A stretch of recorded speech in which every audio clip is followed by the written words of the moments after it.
युद्ध कौशल और बल दोनों तुम में है दुर्योधन, परंतु लगता है तुम्हारे आचार्य द्रोण ने तुम्हें गदा युद्ध में प्रवीण नहीं किया।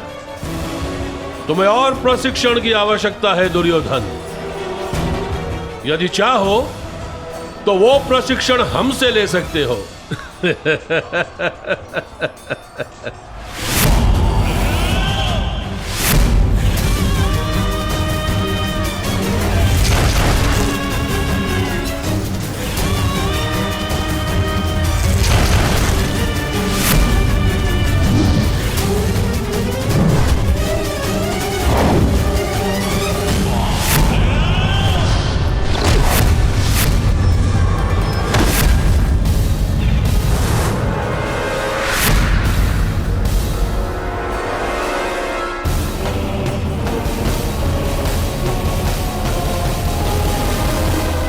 यदि तुम हस्तिनापुर के होने वाले सम्राट हो तो हमें हस्तिनापुर के भविष्य पर दया आती है।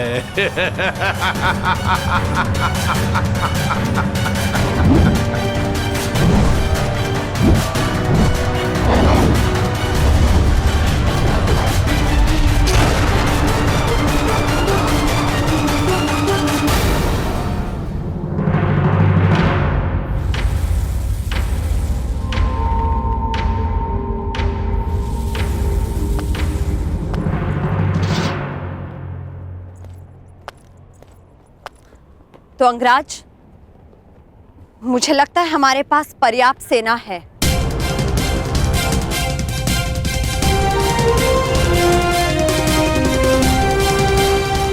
ये मेरा युद्ध है रुशाली। यदि तुम्हें तनिक भी चोट पहुंची तो मैं स्वयं को क्षमा नहीं कर पाऊंगा। अंगराज, आप भूल रहे हैं कि मैं भी अंग की प्रजा हूं और हर परिस्थिति में अपने राजा के साथ हूं।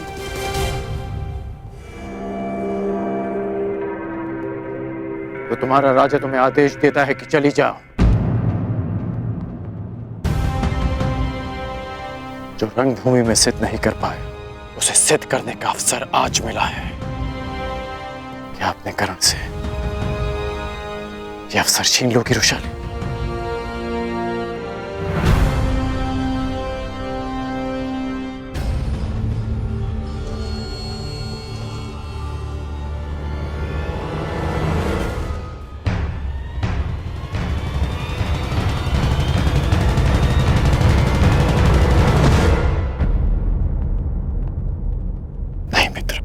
आज आपके हाथ प्रहार नहीं करेंगे, बल्कि आपके नेत्र अपने पुत्र की हत्या का प्रतिकार देखेंगे।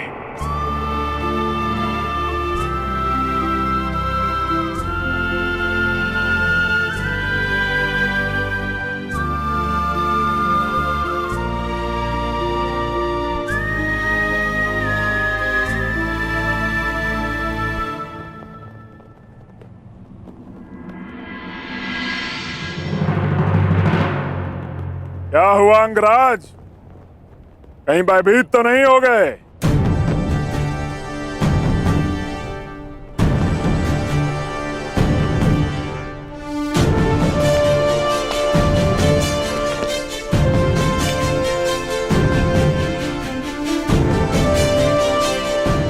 आश्चर्यचकित मत हो कर्ण। मैं भले ही तुम्हारी नीति के विरुद्ध हूं, भले ही यह युद्ध उचित है या अनुचित, किंतु तुम हस्तिनापुर का एक भाग हो और मेरा धर्म, मेरी प्रतिज्ञा हस्तिनापुर की सुरक्षा में होती है। भले ही मुझे तुम्हारी रक्षा करनी पड़े।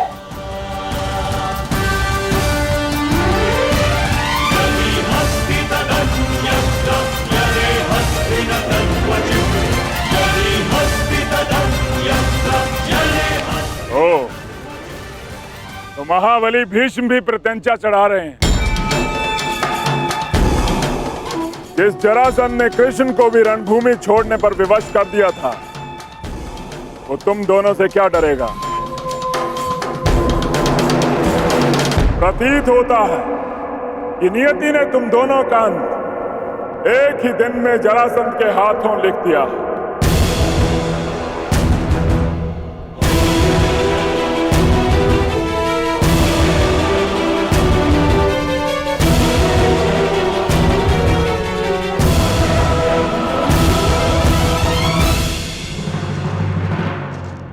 प्रणिपात, पांचाल नरेश द्रुपद ने संदेशा भिजवाया है।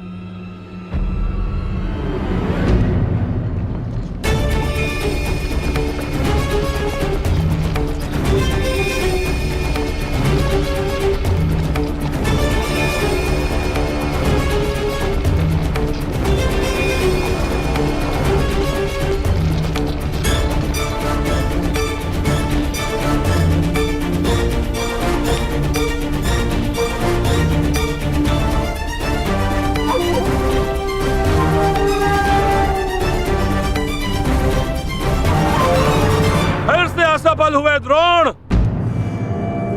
एक ही दिन में दो बार असफल। पहली असफलता पांचाल नरेश द्रुपद की शक्ति को कम आंकना, और दूसरी असफलता अपने इन शिष्यों की क्षमता को अधिक आंकना। दया आती है द्रोण, क्या अपने इन्हीं शिष्यों की क्षमता पर तुम पांचाल नरेश द्रुपद को ललकारने की चेष्टा कर रहे थे? लज्जा आती है द्रोण, तुम्हें अपना सहपाठी कहते हुए। कभी हमने साथ में शिक्षा ग्रहण की थी, अब क्या करोगे? भिक्षा मांगोगे? अपने प्राणों की या अपने इन 100 शिष्यों के प्राणों की?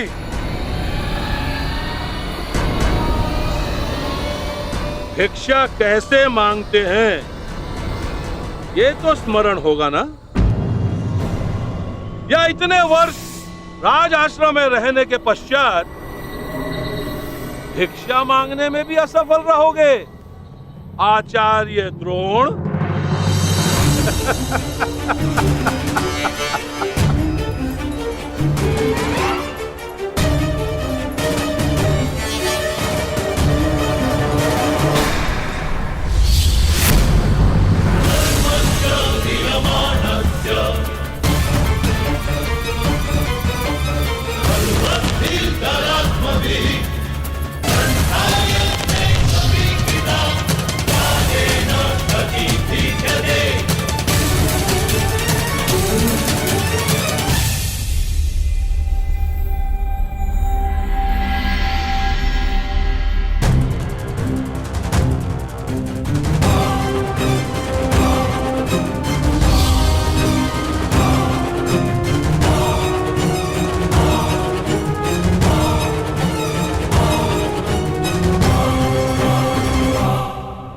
असफल तुम्हें होना है द्रुपद।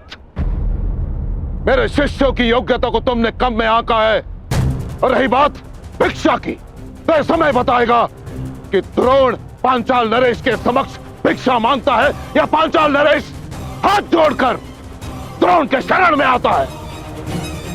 तुमने गुरु का अपमान किया था और उसी अपमान का प्रतिशोध लेने आए हैं मेरे ये शिष्य।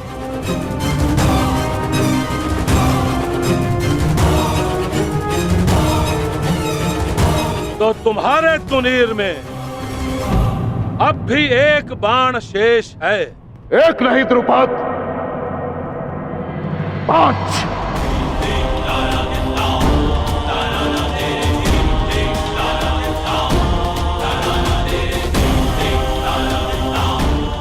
तो चुनौती प्रस्तुत करो।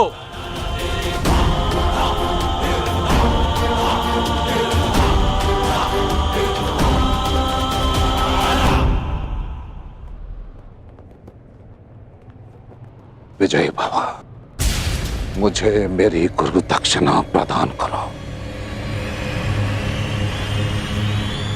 द्रुपद।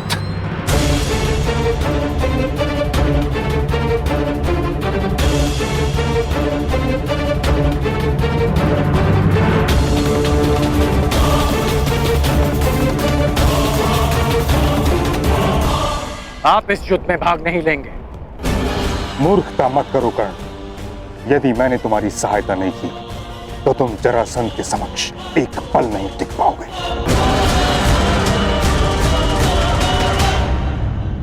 कदाचित महामहिम भूल रहे हैं कि उन्होंने क्या कहा था कि हस्तिनापुर की सुरक्षा उनका पहला उद्देश्य है। आपके धनुष से छूटा एक बाण हस्तिनापुर को महायुद्ध की अग्नि में झुलसा देगा। इसलिए आप इस युद्ध में सम्मिलित नहीं हो सकते।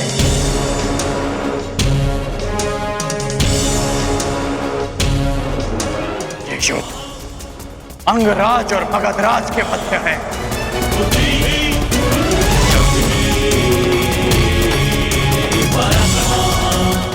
अंगराज कर्ण युद्ध के लिए प्रस्तुत है मगधराज।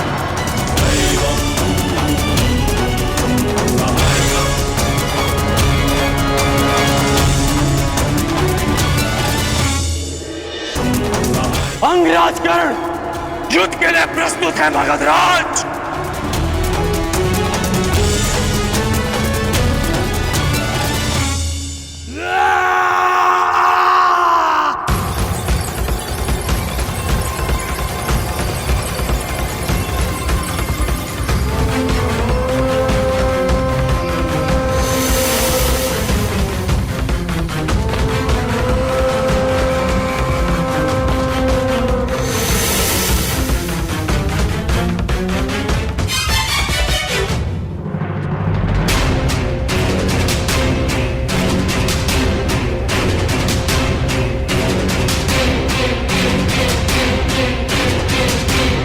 युद्ध के लिए अपना शस्त्र चुन लो अंगराज।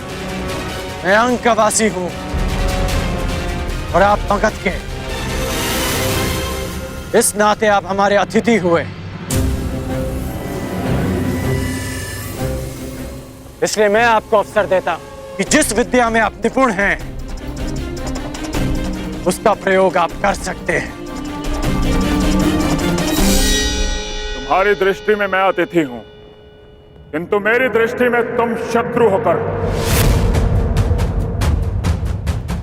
और जरासंध अपने शत्रु के सबसे प्रबल पक्ष को ध्वंस करने में विश्वास रखता है। सुना है धनुर्धारी हो तुम। मैं धनुष से ही तुम्हें ललकारूंगा।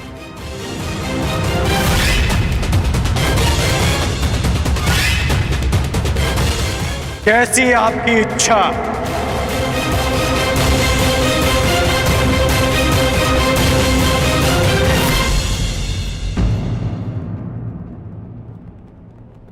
रथ प्रस्तुत है अंगराज।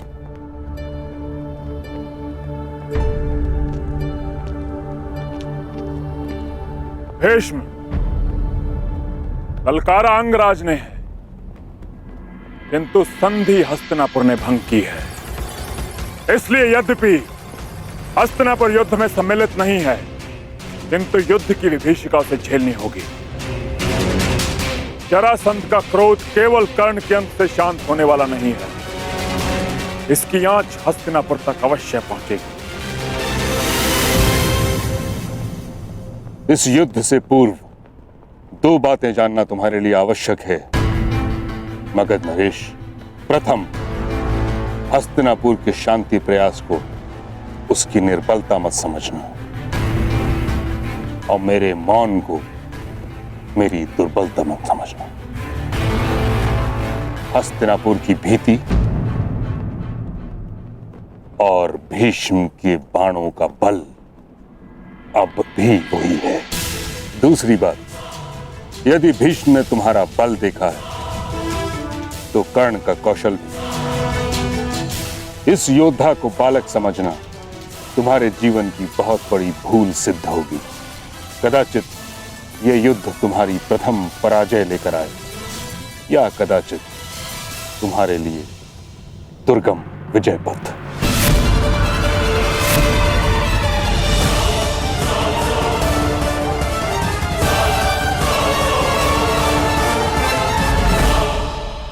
कर्ण, यह कहने की आवश्यकता नहीं कि तुमने संसार के सबसे भीषण प्रतिद्वंदी को ललकारा है। युद्ध क्षेत्र के पास अंग की प्रजा भी है। विध्वंसक अस्त्र का प्रयोग उनको संकट में डाल सकता है जिनके लिए तुम युद्ध करने जा रहे हो। जरासंध की शक्ति उसकी आक्रामकता में है। उसे अवसर मत देना कि वो तुम पर वार कर सके। प्रारंभ से ही मुझे मगध नरेश को पीछे हटाना है। पहले उनकी युद्ध नीति को समझना है और फिर उसे चूर चूर करना है।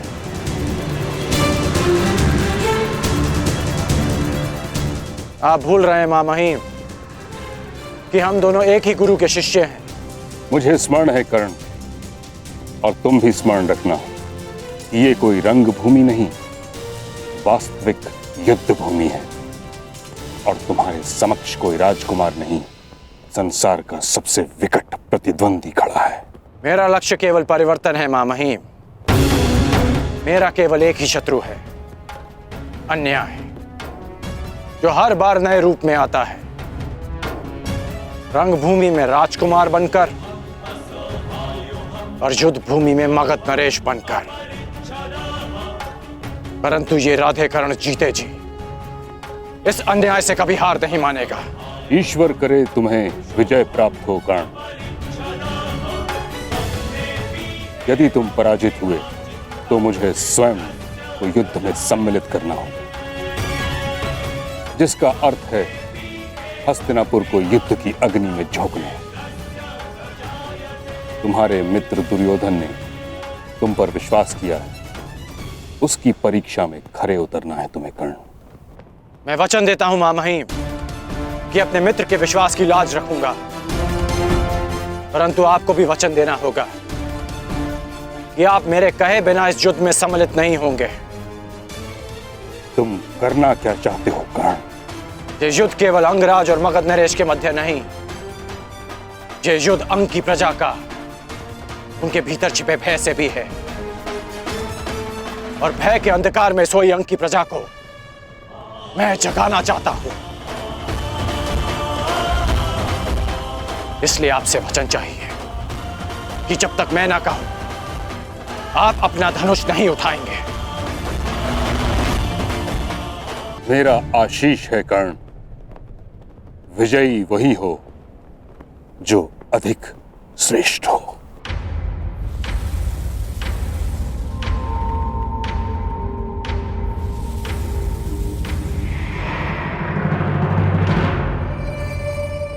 पांचाल नरेश, प्रणाम स्वीकार करें।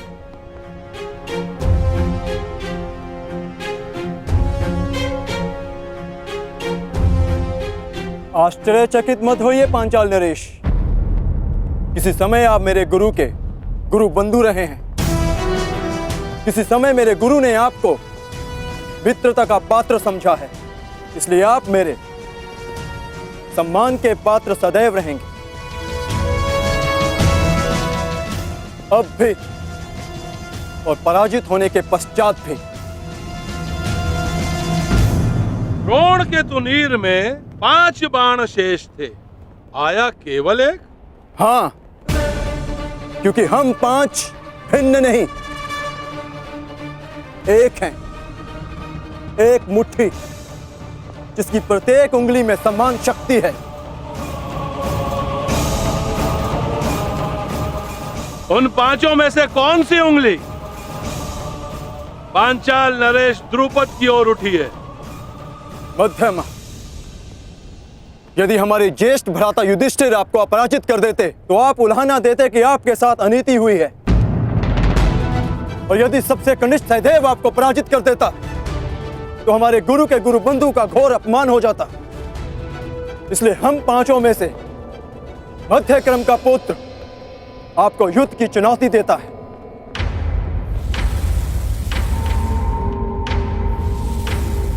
तर्क अद्भुत है बालक। नाम क्या है तुम्हारा? पांडुपुत्र, द्रोण शिष्य, अर्जुन। बहुत समय पश्चात ऐसा संस्कारी, सक्षम और विनम्र राजकुमार देखा है। मेरे संस्कारों का परिचय तो मेरे प्रणाम ने दे दिया। मेरे कौशल का परिचय मेरे बाण देंगे। युद्ध आरंभ करो अर्जुन।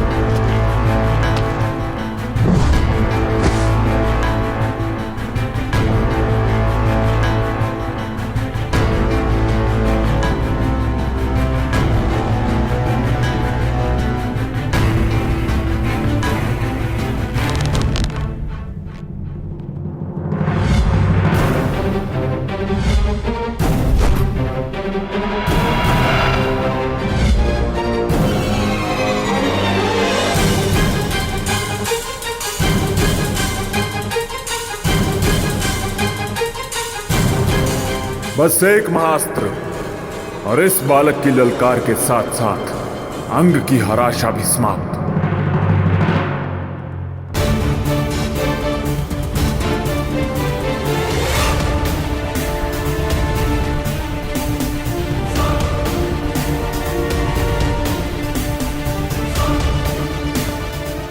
मुझे मगध नरेश को दिव्यास्त्र संधान का अवसर नहीं देना है।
आज तक मैंने ऐसा धनुर्धारी नहीं देखा।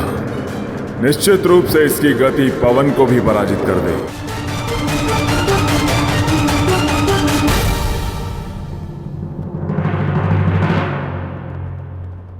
धन्यवाद महामहिम, आप कर्ण के साथ हैं।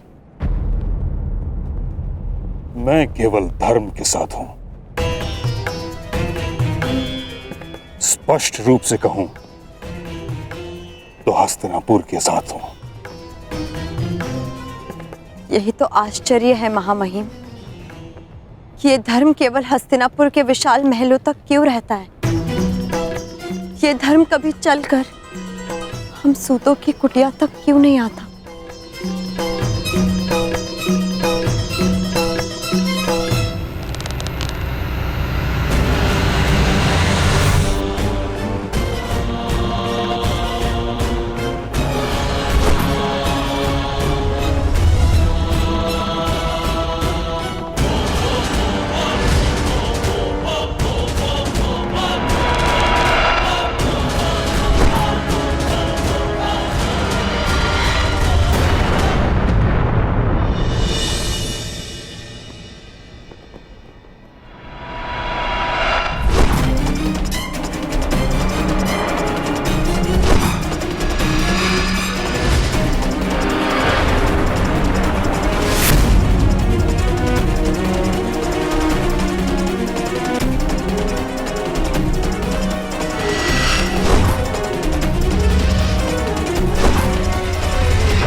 अद्भुत, अद्भुत वीर, जीवन में प्रथम बार ऐसा हुआ है कि कोई धनुर्धर पांचाल नरेश द्रुपद के हाथों से उसका धनुष गिरा सका।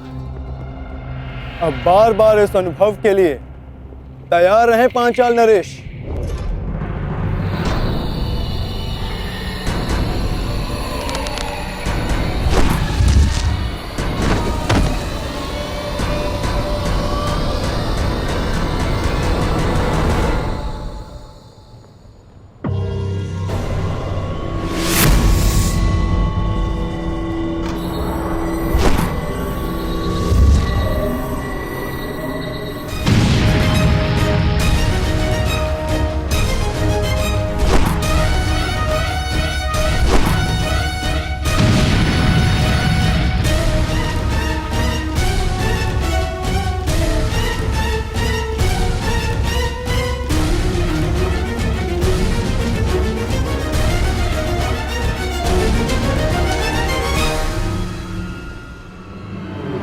देखो देखो, ये सच्चे अर्थों में हमारा राजा है। हमारे लिए, प्रजा के लिए, अंग देश के लिए जरासंध से युद्ध कर रहा है। देखो, इन्हें इस प्रकार बाहर नहीं आना चाहिए। जरासंध इनका प्रयोग करेगा। अब अवसर आ गया है कर्ण, जिनके लिए तुम मुझे पराजित करना चाहते हो। अब यही लोग तुम्हारी पराजय का कारण बनेंगे।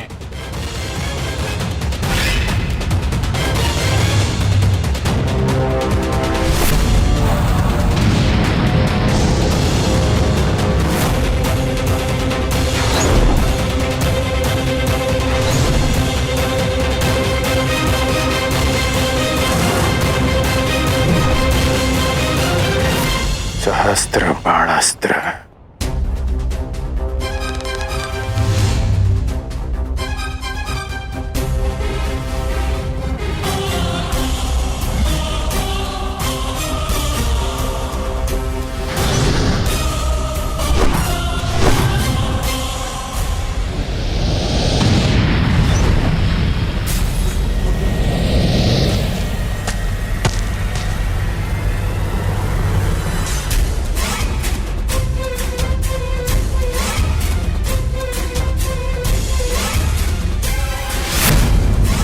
अंगराज कर्ण की, अंगराज कर्ण की, अंगराज कर्ण की।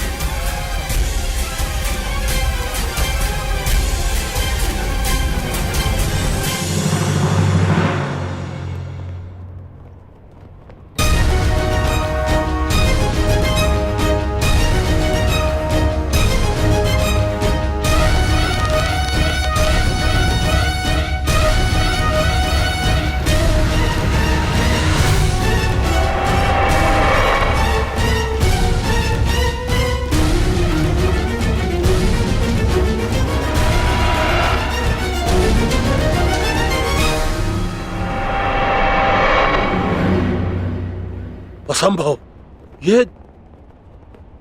ये तो नागपाश, नागपाश है ये द्रुपद।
दक्षिणा स्वीकार करें गुरुदेव।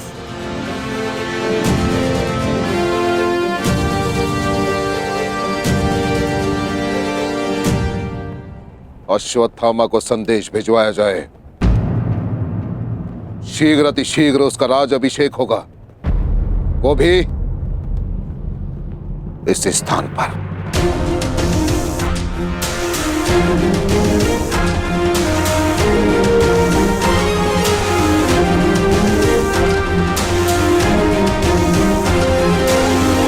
तूने जरासंध को नहीं, आज एक चींटी ने गज को ललकारा है। कर्ण, गजराज को। तो आज सिद्ध हो जाएगा कि यदि एक चींटी भी अन्याय के प्रतिकार पर उतर आए तो वो एक गज को भी पराजित कर सकती है। जरासंध आक्रामक हो रहा है, अवसर मिलते ही दिव्यास्त्र संधान करेगा। कर्ण, अपनी पूरी शक्ति लगा दो। एक बार जरासंध के क्रोध का ज्वर उठा तो उसका सामना नहीं कर पाओगे तुम। बहुत हुआ अंगराज, बहुत देख लिया बच्चे का खेल। अब तुम्हारा खेल मैं समाप्त कर दूंगा।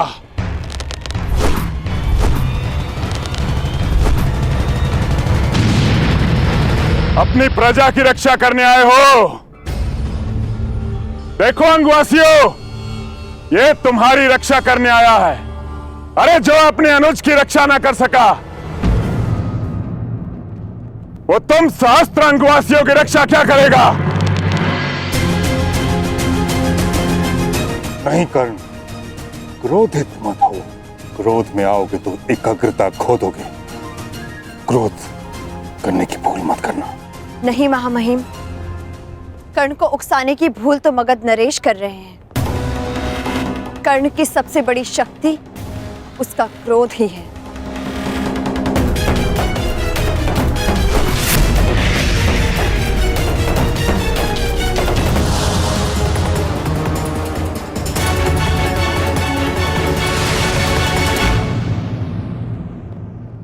क्रोध, अशांति, पीड़ा ध्यान केंद्र में सबसे बड़ी बाधा है।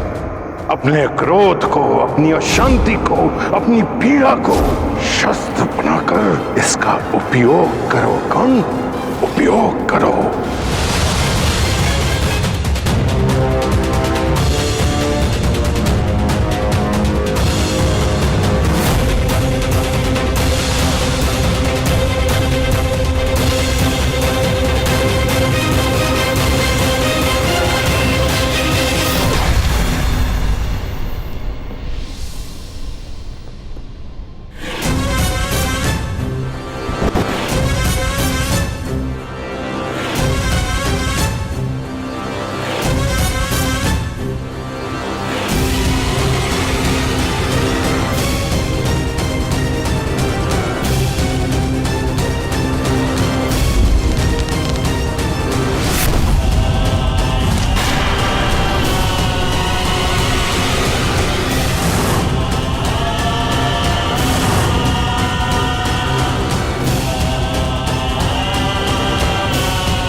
कर्ण, जरासंध को भूषाई किया तूने।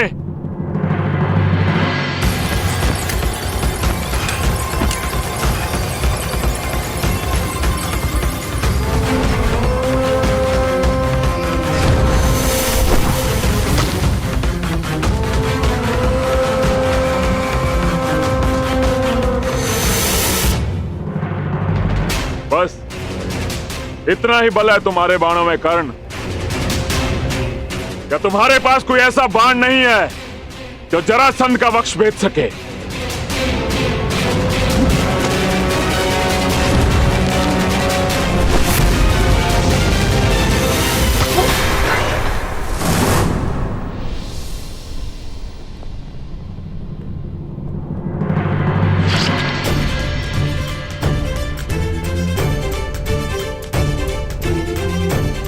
परिचय मिल गया मगध नरेश, उस बाण का जो तुम्हारी छाती भेद सकता है,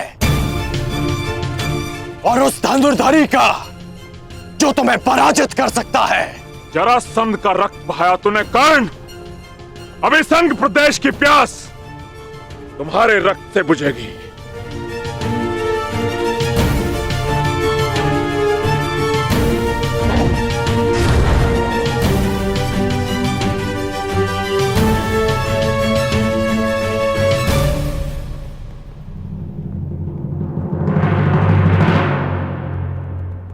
आपकी इच्छा आज अधूरी रह जाएगी मगध नरेश।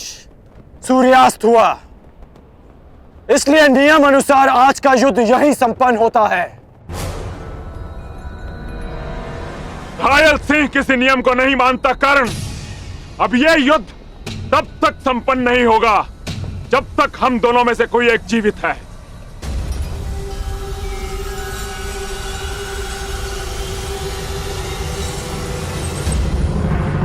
अब बाहुबल का परिचय दो कर्ण। इस युद्ध में विजय का अर्थ जीवन होगा और पराजय का अर्थ मृत्यु।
कब तक चलेगा महामहिम? जब तक दोनों में से कोई एक वीर गति को प्राप्त नहीं हो जाता या फिर अपनी पराजय स्वीकार नहीं कर लेता।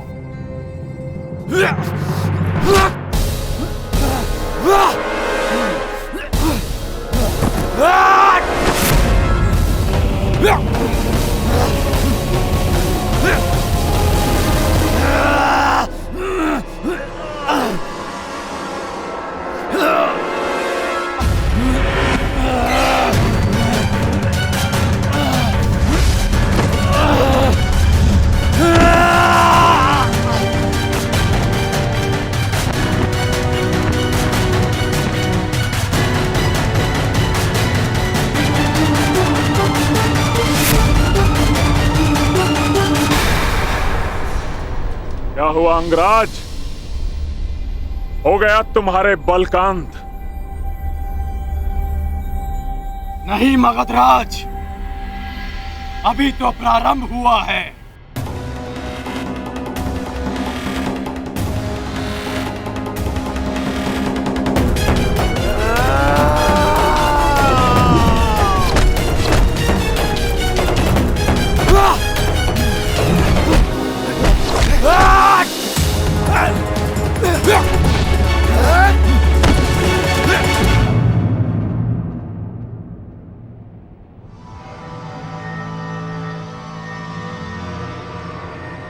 बस हो गई समाप्त तुम्हारी चुनौती। उठो या ना उठो, मृत्यु तुम्हारी निश्चित है। मृत्यु तो सबको आनी है मगधराज, परंतु मैं उठूंगा, क्योंकि मेरी इच्छा है कि संसार के प्रत्येक अन्यायों का नाश हो। जरासंध देखना कि दलितों के उठने का युग आ गया है और उनके जागने का समय आ गया है।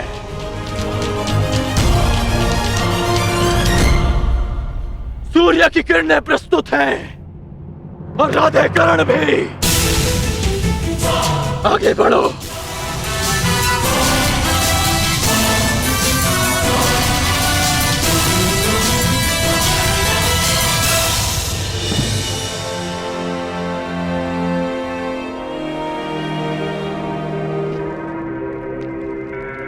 रुक जाओ द्रुपद।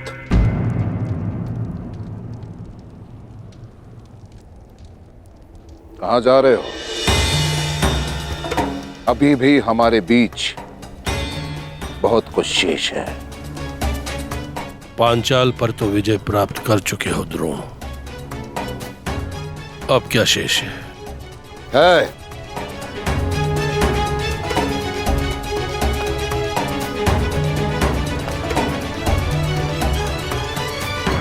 तुम्हारा अहंकार, उस पर विजय पाना शेष है, जिसे मैं पाकर रहूंगा। यदि तुम्हारे शब्दों में कहूं तो मित्रता बराबर वालों से की जाती है, बराबर वालों से। यही कहा था ना तुमने उस रात सभा में जब मैं तुमसे सहायता मांगने आया था, और तुम्हारे यही शब्द वर्षों से मेरे कानों में तीर की भांति चुभ रहे हैं, बराबर वालों से।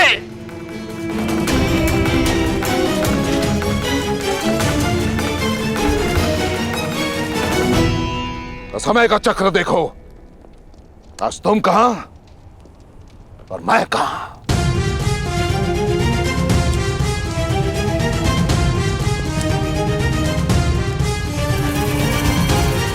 आज मैं एक राजा का पिता हूं,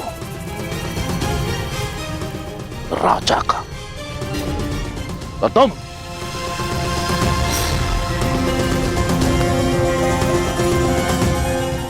कुछ भी नहीं द्रुपद। इसलिए मैं भारद्वाज पुत्र द्रोण, हस्तिनापुर राजगुरु द्रोण, पांचाल का आधा राज्य द्रुपद को दान में देता हूं। उस द्रुपद को जिसे मैंने कभी अपना मित्र माना था।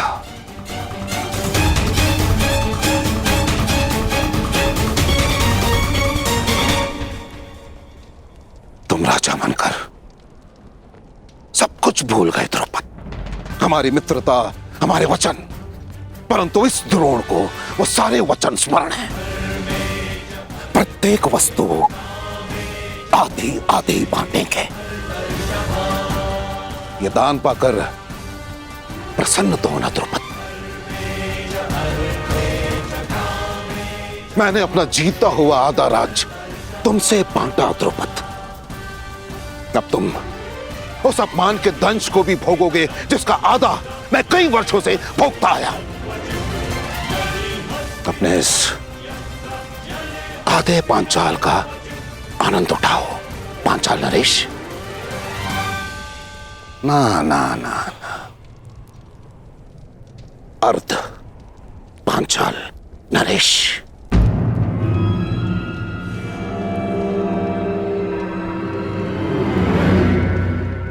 बोलो हस्तिनापुर की, हस्तिनापुर की, हस्तिनापुर की, हस्तिनापुर की, हस्तिनापुर की। तुम्हारे मुख से ध्वनि क्यों नहीं निकल रही अर्ध पांचाल नरेश? याद है ना तुम्हें, जिससे दान प्राप्त होता है उसकी जय की जाती है। याद है ना?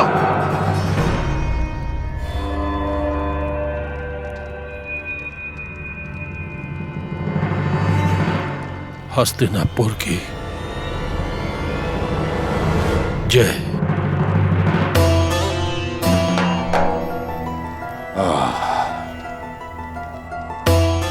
उत्तम, अति उत्तम।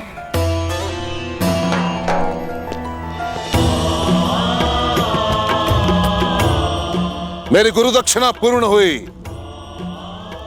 गर्व है मुझे तुम पर। ये द्रौपद, अश्वत्थामा का राज अभिषेक भी संपन्न हुआ। हमें शीघ्रता से हस्तिनापुर के लिए प्रस्थान करना होगा, क्योंकि वहां एक और युवराज अभिषेक शेष है।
बस कीजिए महामहिम, अब कब तक यूं देखते रहेंगे?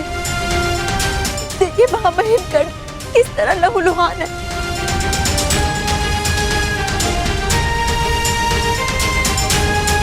महामहिम, आपको हस्तक्षेप करना होगा,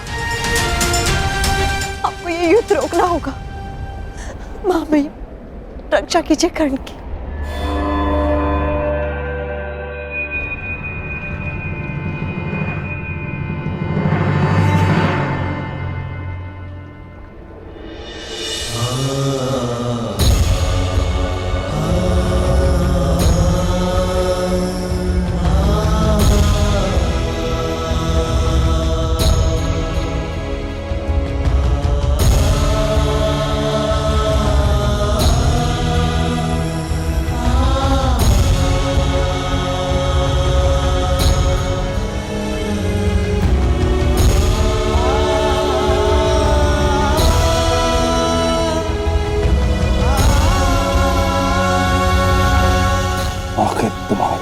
इच्छा क्या है कर्ण?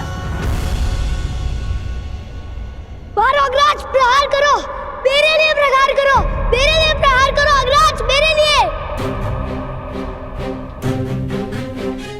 अंगराज, तुमने मेरे पुत्र की हत्या के प्रतिकार का वचन दिया है। उठो, प्रहार करो, मेरे पुत्र के लिए उठो।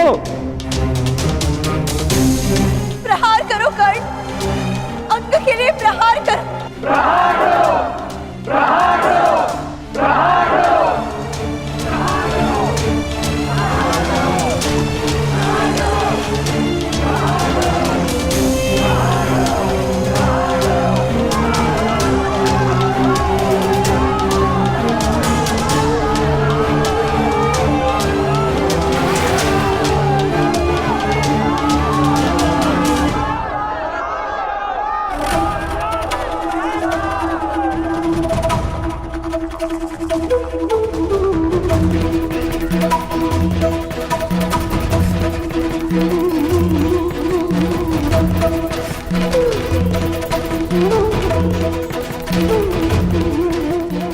मैं अपना पहला युद्ध जीत गया मगध नरेश।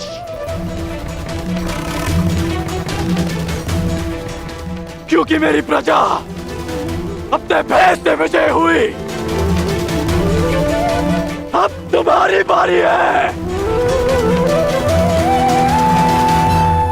जब कभी भी पराजय सामने खड़ी हो तो स्मरण रखना कि तुम्हें स्वयं के लिए नहीं, अपनी माता के लिए विजय करनी है। अपने कुल के उत्थान के लिए जीतना है, समाज के परिवर्तन के लिए जीतना है।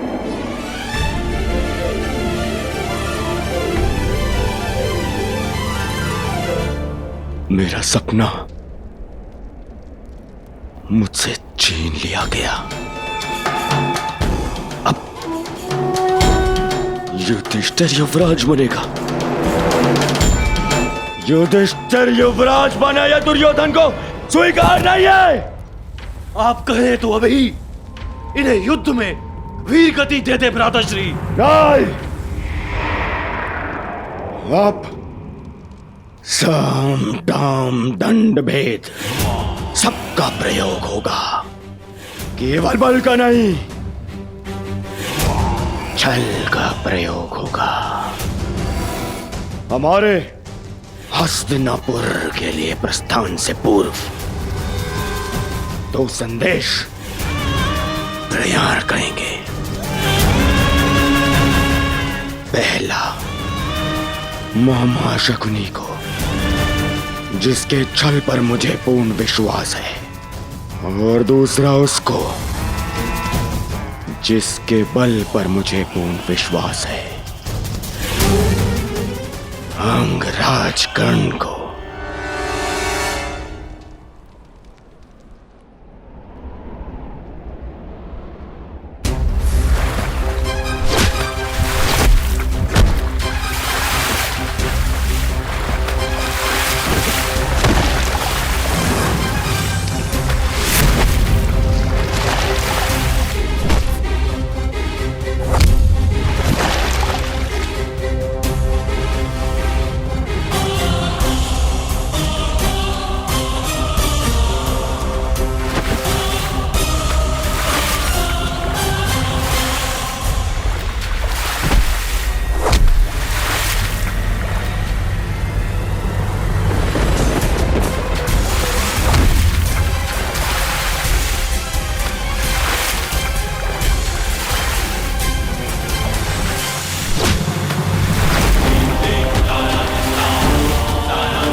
ये प्रहार तुम पर नहीं मगधराज, उस व्यवस्था पर है जो जाति और कुल का भेदभाव करती है और शक्तिहीन का शोषण करती है।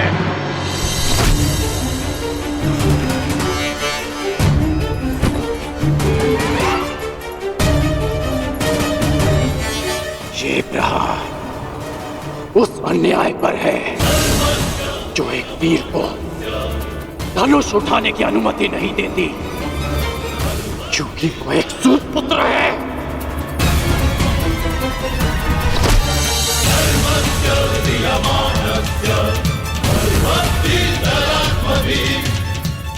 और ये प्रहार उस अनीति पर है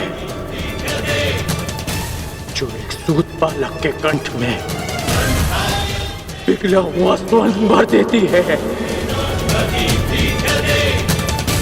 क्योंकि उसने वेद पाठ करने का साहस किया।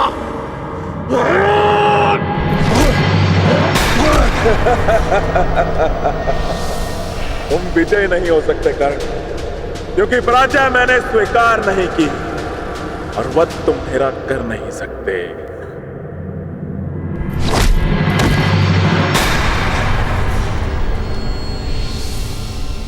महाबलियों का सबसे बड़ा दुर्भाग्य होता है कि उनकी दुर्बलता सबको ज्ञात होती है। मैं जानता हूं आप जरासंध हैं। जरा ने आपके शरीर की संधि की है, इसलिए आपको मारा नहीं जा सकता, बस चीरा जा सकता है।